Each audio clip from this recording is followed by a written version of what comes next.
Hello guys, ఈ రోజు video full emotional మరియు ఫుల్ ఫన్నీగా ఉండబోతుంది. ఎందుకంటే ఈ రోజు మనం డీమన్ స్లేయర్ కి సంబంధించిన రెండు క్రేజీ ఫ్యాన్ మేడ్ మంగాస్ కవర్ చేయబోతున్నాం. మొదటి మంగాలో అకాజా మరియు తాంజిరో వాళ్ళ సెకండ్ లైఫ్ లో మళ్ళీ ఎదురుపడతారు. మరి మీకు అనిపిస్తే వాళ్ళిద్దరు మళ్ళీ కొట్టుకోవడం స్టార్ట్ చేస్తారని?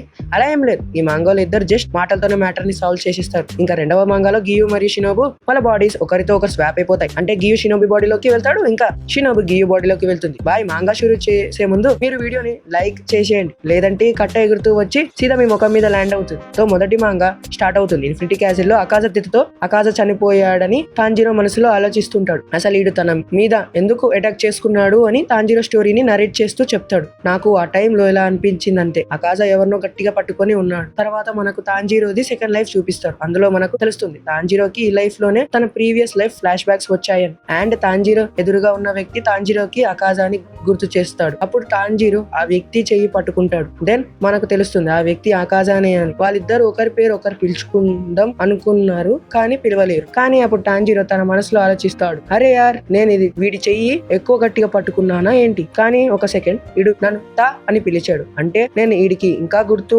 ఉన్నానేమో అని అనుకుంటాడు. ఇంకా అకాజా కూడా సేమ్ ఇదే ఆలోచిస్తుంటాడు. తను ఆలోచిస్తాడు, అరే నేను పొరపాటున తాంజిరో పేరు తీశాను, వీడికి అన్ని గుర్తు వచ్చేస్తాయేమో. ఇప్పుడే వాళ్ళిద్దరి మధ్యలోకి కోయుకి వస్తుంది. తను తాంజిరోని కమాడకున్ అని పిలుస్తుంది. దీని మీనింగ్ ఏంటంటే సెకండ్ లైఫ్ లో కూడా తాంజిరో సర్నేమ్ సేమ్ గానే ఉంది. తర్వాత తను హాకుజీతో చెప్తుంది, సారీ నిన్ను వెయిట్ చేయించాను. కానీ అప్పుడు హాకుజీ చెప్తాడు, లేదు అలా ఏం లేదు, నేను కూడా ఇప్పుడు ఇక్కడి నుంచే వచ్చాను. ఇంకా వాళ్ళిద్దరిని అలా చూసి తాంజిరోకి మళ్ళీ ఫ్లాష్ బ్యాక్స్ రావడం స్టార్ట్ అయిపోతాయి. కానీ తాంజిరో ఒకేసారిగా హోస్ట్ లోకి వచ్చి హాకుజీకి స్టోరీ చెప్తాడు. ఇంకా స్టోరీ చెప్పినందుకు తను బ్యాగ్ లో నుంచి ఒక డిస్కౌంట్ కూపన్ తీసి హాకుజీకి ఇచ్చేస్తాడు. తాంజిరో హాకుజీతో చెప్తాడు, మాకు ఒక బేకరీ ఉంది, అక్కడ మనకు తెలిసిన టీచర్ ఇంకా ఫ్రెండ్స్ వస్తున్నారు, బాయ్. తాంజిరో వెళ్లే ముందు చెప్తాడు, ఆ కూపన్ వెనకాల మా బేకరీ మ్యాప్ ప్రింట్ అయిపోయి ఉంది, సో మీరు అది చూసి అక్కడికి రావచ్చు. కానీ హాకుజీ వెళ్లే ముందు తాంజిరోకి థ్యాంక్ యూ చెప్తాడు. తాంజిరో కూడా హాకుజీకి వెల్కమ్ చెప్తాడు. కానీ వీడు ఇది ఆలోచించాడు, తను తాంజిరో పేరు తీశాడు అని. అది నోటీస్ చేయకుండానే తన ఫ్రెండ్స్ తో వెళ్తుంటాడు. తర్వాత వీడికి సడన్ గా గుర్తు వస్తుంది హాకుజీ తన పేరు పిలిచాడు అని. కానీ అప్పుడు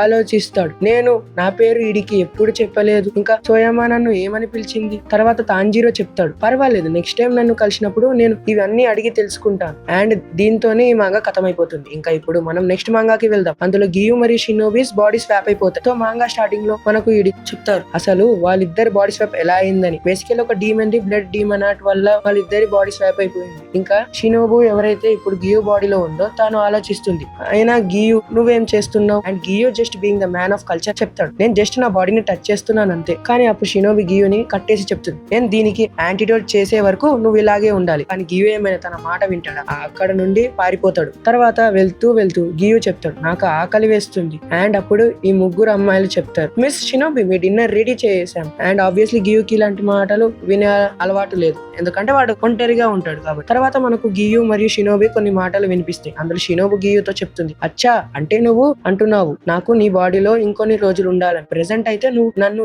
ఇది అడగాలి, నేను యాంటీడోట్ చేశానా లేదా అని. దానికి రిప్లై ఇస్తూ గియు చెప్తాడు, అందరూ నాతో మాట్లాడుతున్నారు, ఇంకా నేను ఇలాంటి లైఫ్ కొన్ని రోజులు బ్రతకాలనుకుంటున్నాను. దానికి రిప్లైగా షినోబు చెప్తుంది, అలా ఏం లేదు, నువ్వు ఒక్క అన్అవాయిడబుల్ పర్సన్, ఇంకా ఇప్పుడు యాంటీడోట్ చేయడానికి చాలా టైం పడుతుంది, సో నువ్వు నా బాడీలో ఉండొచ్చు. లాస్ట్ లో మనకు ఇది చెప్తారు, వాళ్ళిద్దరు బాడీస్ వాళ్ళకి తిరిగి వచ్చేస్తాయి. ఇంకా ఒకసారి మీరు గియు మాట వినండి. ఈ వ్యక్తి అంటున్నాడు, నేను ఫైనల్లీ ఇప్పుడు డీమన్స్ ని మెడల్ కోయగలుగుతున్నాను. దీని వెనకాల ఒక పాయింట్ ఉంది, ఎందుకంటే షినోబి బాడీ చాలా వీక్ గా ఉంటుంది, దీంతో తాను డీమన్స్ నెక్ ని కట్ చేయలేడు. బాయ్, వీడియో కొంచెమైనా నచ్చితే వీడియోని లైక్ చేయండి. ఇంకా మీరు లైక్ చేయకపోతే ఈ గన్ గురించి మీకు గుర్తుంది కదా. సో ఇక్కడతో 2 మంగాస్ అయిపోయినాయి. ఈ వీడియో మీకు ఎలా అనిపించింది? లైక్ చేసి కామెంట్ చేసేయండి. అలాగే ఇలాంటి ఇంకా కంటెంట్ కోసం మా ఛానల్ సబ్స్క్రైబ్ చేసి పెట్టుకోండి. బాయ్.